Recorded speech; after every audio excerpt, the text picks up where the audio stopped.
Alunos e alunas, muito bom dia. Hoje nós trataremos da figura do interdito proibitório. Então, o interdito proibitório é uma ação judicial de modo que visa a proteger a posse daquele que tem legitimidade sobre a coisa. Pois bem, quando nós falamos na figura do interdito proibitório, no primeiro olhar, devemos verificar que é uma ação judicial que deverá observar os requisitos do artigo 319 do Código de Processo Civil, a exemplo do que ocorre com qualquer outra ação. Então, o interdito proibitório deverá observar os requisitos gerais previstos no artigo 319 do Código de Processo Civil. E quais são esses requisitos gerais? Então, no primeiro momento, nós temos o endereçamento. Devemos verificar qual é o juízo competente para análise da pretensão da parte postulante e direcionar a petição para esse juízo. No segundo momento, nós devemos verificar a identificação e qualificação das partes, desde que seja possível.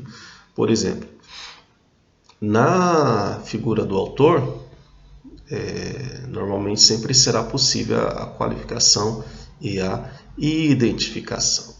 Agora, quando se refere à figura do réu, nem sempre nós podemos identificar todos aqueles que pretendem praticar uma evasão, né? Aqueles que estão realizando esses atos de ameaça em relação ao legítimo possuidor. Então, pode acontecer, por exemplo, do autor identificar esses indivíduos que praticam esses atos de ameaça como um grupo de pessoas, de algum movimento social.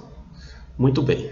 O próximo item, que também deve ser observado no interdito proibitório, é a narração dos fatos. Então, o autor ele precisa ser preciso na narrativa dos fatos para que o juízo receba o seu pedido de interdito proibitório e determine o regular prosseguimento do feito. Na fase seguinte, nós temos a figura do direito. Então, a parte deverá indicar quais direitos foram violados nessa sua pretensão de análise do interdito proibitório.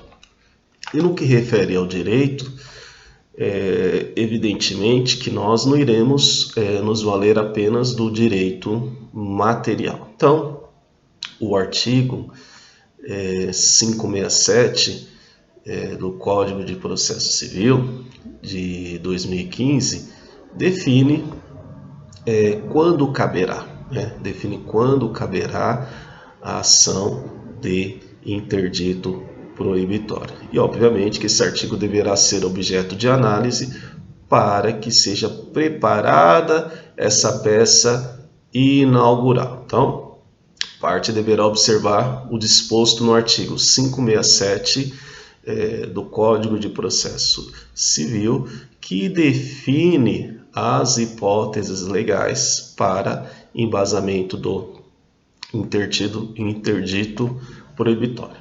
Muito bem.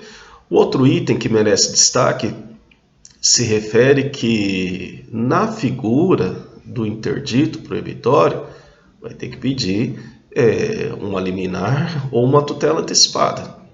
Por quê?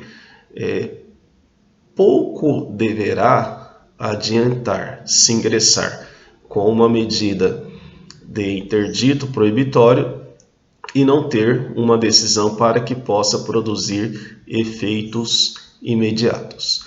Nós sabemos que o processo ele pode perdurar por muito tempo. Então, para evitar essa falta de produção de efeitos imediatos, se faz necessário, né? Se faz necessário pedir por meio da tutela de urgência prevista no nosso artigo 300 e seguintes do Código de Processo Civil, em uma das suas especificidades, que pode ser a liminar pela natureza da cautelar, desde que observados os requisitos do fumus boniuris e do periculo in mora, que significa fumaça do bom direito, e do perigo da demora, ou no caso de pedir a tutela antecipada, desde que seja observado esses requisitos da tutela antecipada, que são a prova inequívoca, verossimilhança das alegações,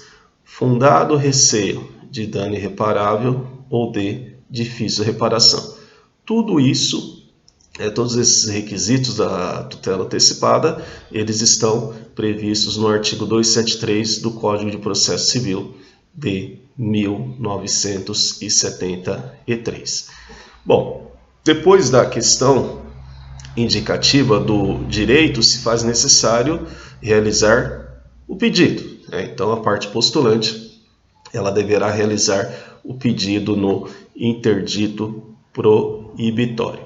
E um desses pedidos iniciais, obviamente, deve estar relacionado ao regular recebimento dessa peça inaugural com a concessão, com a concessão dessa medida liminar, mediante a observância dos requisitos do fumus boniuris e do periculo in mora, ou os requisitos da tutela antecipada, que são a prova inequívoca, verossimilhança das alegações, fundado receio de dano irreparável ou de difícil reparação, justamente para obstar que essa ameaça seja levada adiante por esses indivíduos que estão, obviamente, aí causando incômodo ao legítimo possuidor de um determinado imóvel. Muitas vezes esse imóvel está numa área rural. Muito bem.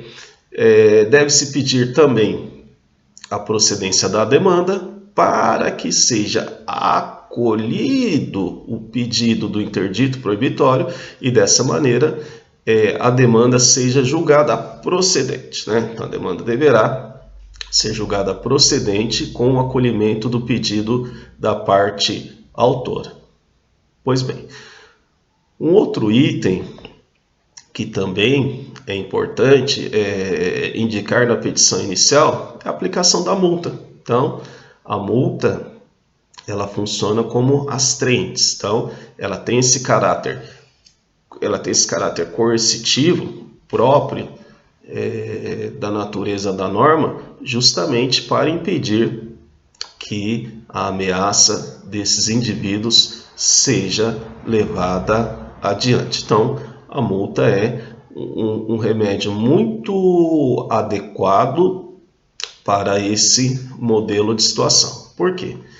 Se esses indivíduos insistirem de forma inadvertida em levar essa questão da ameaça adiante, obviamente que eles poderão responder, além de todas as consequências da demanda judicial, poderão ainda responder pela multa a ser fixada pelo juiz, justamente para que a conduta deles seja revista e na fase seguinte não gere prejuízos ao legítimo exercício da posse por quem está garantido em lei. Então, nós percebemos que a multa é mais um instrumento de natureza processual que, obviamente, vai fazer frente a todas essas necessidades de que não seja levada adiante essa questão de ameaça de invasão a um determinado imóvel. Um outro item da petição inicial, que também é muito importante e que não pode ser esquecido, ele trata da necessidade de citação da parte requerida. Nós sabemos que quando se trata de movimento, digamos, de indivíduos que pretende invadir ou que façam ameaça de invasão, alguns poderão ser identificados para que sejam citados pessoalmente na demanda de interdito proibitório. Agora, aqueles que não forem citados pessoalmente, até pela dificuldade que pode surgir de individualização e qualificação de cada um deles, deverão ser citados pela via editalícia. Então, deverão ser citados por edital. Dessa maneira, o autor cumprirá os requisitos da petição inicial, né? Cumprirá todos esses requisitos de validade do processo, também o que inclui a citação da parte requerida, de modo que o processo poderá ter o seu regular prosseguimento. O que não pode acontecer é o fato do autor ficar, digamos, numa situação embaraçosa, do juiz não receber, por exemplo, a sua petição, porque não teve a identificação e individualização de cada um desses indivíduos que praticam o ato de ameaça. Então, a vontade da lei deve ser maior do que essa ação praticada no fato social de violação do direito.